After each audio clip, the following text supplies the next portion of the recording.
Hello everyone, welcome to my presentation, and today we're going to be going over pistols in RMC.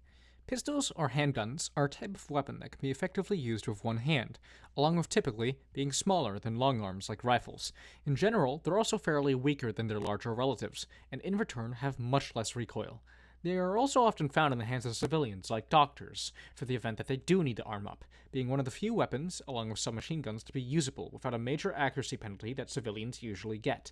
Continuing, the compact size is also great for medics or engineers, who could benefit greatly from running a pistol to save extra space. Finally, they're great as a backup weapon for the event that you lose your rifle to something like a stun or going critical, allowing you to still put bullets downrange in some capacity. If used right, pistols can compete with their larger, more lethal relatives, and find a place in any Marine's kit. Pistols, like other weapons, benefit greatly from a lot of additional equipment, potentially modifying the role of your weapon to something more unique, or boosting its efficiency. Modifications are an obvious example of this. Things like scopes or the M44 can transform its role from a decent backup weapon to a potent sniper. Pouches are the other big force multiplier, with magazine pouches being a great example. The large magazine pouch allows you to store 6 entire magazines of ammo handily. Holsters allow you to quick-draw your pistol easily, and are good if you're using the weapon as a panic weapon. Belt holsters also exist, but they're sort of an ugly cousin to the main holster. Unlike pouch holsters, which give you access to a keybind, belt holsters give you a belt, which is much more liable to get mixed up.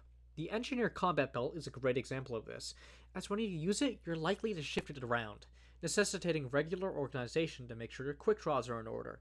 Exceptions crop up if you're running a pistol-only setup as a rifleman and want the extra ammo storage, which belt holsters can help with. It's also of note that some attachments are kind of harmless to run. There isn't much of a recognizable downside to attaching a flashlight, so if requisitions and the marine attachment vendors like any attachments whatsoever to give you, then just grab an attachable flashlight and slap it on your 5th pistol. Now I'd like to start going over each of the pistols in specific, starting with the M1984. This weapon is great. It has a great niche as a fallback weapon, especially in CQC, as it has access to a 14-round magazine and can easily spit out 10 rounds in a second. This combines to make it a good way to chip Xenos, or at least dissuade them from approaching you. Slap this thing in a holster and whip it out when you're in a jam. The gun also has a niche as a breacher weapon, with its snappy fire rate being good when peeking into a breach. Its status as a pistol also helps quite a lot, allowing you to wield it with a knife or a machete. The only issue that crops up, arguably, is a lack of armor penetration, weakening the weapon against armored Xenos. Despite all this, though, it's probably one of the most consistent handguns. Next up is the M77. This gun, in a way, is sort of a lancer to the M1984. Instead of a high fire rate, the M77 has a fairly pitiful 3.4 fire rate, which combined with being a 9mm makes the gun a struggle. In exchange, you get burst fire, which, in theory, could have already been done, and a couple more bullets. So why use it? AP rounds. Unlike any other pistol, the M77 loads armor-piercing 9mm rounds, making it an adept tool at facing more bulky Xenos, such as defenders or crushers. This trait alone prevents the weapon from falling into uselessness, and gives it a niche as a tool to provide chip damage on armor. It's nice, consistent, and reliable, and it's just as freely available as the M1984. The M77 is best used in a more conscious manner, I'd say, and it's less reactive than the M1984. The Mark 80 is probably one of the first weapons a lot of Marines have seen. Being restricted, though, it's harder to get your hands on. But if you do, whether that be spending loadout points, getting it for free with your Grenadier set, or asking requisitions, you'll get a decent enough handgun. Its distinguishing trait is the squash head 9mm rounds it stocks, which do additional damage and generally are more lethal than the ones fired by the M1984. It also copies the burst fire potential of the M77, and it's arguably just a souped up, non-armor penetrating version of it. It's the type of weapon that, while decent, doesn't really feel sufficient to justify prioritizing it, being more of just a nice thing to have.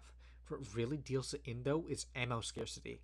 Pistol ammo already is rare as is, with requisitions often prioritizing more used ammo, such as rifle ammo.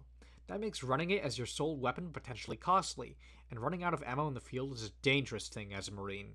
Having it as a backup and only using it when you run out of options is probably your best bet. The Smart Pistol is strong. IFF on any weapon opens up a wide range of opportunities, and having it by default easily catapults the weapon's relevancy. It's a decently reliable pistol, and despite being a restricted weapon, it doesn't run into the same logistical issues that the Mark 80 does. This is because people actually use the gun, and requisitions often sends ammo for it, making up for the ammo scarcity that usually accompanies restricted weapons. In the field, it's great for situations like swarm tactics. 5 people in the back of a unit with smart pistols can lay down a nice peppering of coverage and chip damage, similar to the role that a smart scope battle rifle fills. You could easily make an argument the SU-6 is the strongest pistol, and the best for pistols only. You also get a sick holster, which would actually help if you're running a pistol-only setup. Finally, there's the M44. This thing is really, really good. Boasting 72 damage bullets, it has one of the highest damages per shot currently implemented. This pair of attachments can give you pinpoint accuracy, on top of the weapon being fast enough to dish out damage fairly swiftly. The main limiting factor is capacity, which suffers due to the weapon only being able to hold 7 bullets. The gun can also surprisingly be modded significantly, even having a unique attachment in the form of the sharpshooter stock. This can open all sorts of niches, like turning the weapon into a pair of binoculars, or making it better for brawling, or giving it IFF. Being honest, when I read this weapon could attach a smart scope, I was shocked. This gun that's already really nice is now capable of dodging friendly fire. IFF protection on the smart pistol already catapulted it to being one of the best pistols despite its flaws, and the M44 has a very similar result. Slapping a smart scope on, even if you don't invest anywhere else, opens up a veritable deluge of applications for it. You could scope out areas for enemies, apply better swarm tactics, or turn it into a discount sniper. I'd argue that it's one of, if not the most viable choice to run solo pistols with. It's just that good. The weapon being non-restricted too is also another cherry on top of the cake, meaning you could easily take 2, 4, or even 8 of these guns, and ammo is also very easily stackable. If you haven't tried it yet, do so. It's probably one of the funnest things I've ever done with a sidearm. In conclusion, the power of the pistol is great, and its utility in your kit could save your life. Arm a disarmed Marine or give a civilian a fighting chance during a boarding. There's probably plenty that's been missed here, so I do invite people to try pistols out, whether that be in a pistol-only run or some other utility. Also, as a challenge, I invite somebody to try running all the 5 currently implemented pistols in one operation, using all of them in the field. I really would like to see how that go. As always, thank you for watching, and I hope you have a good day.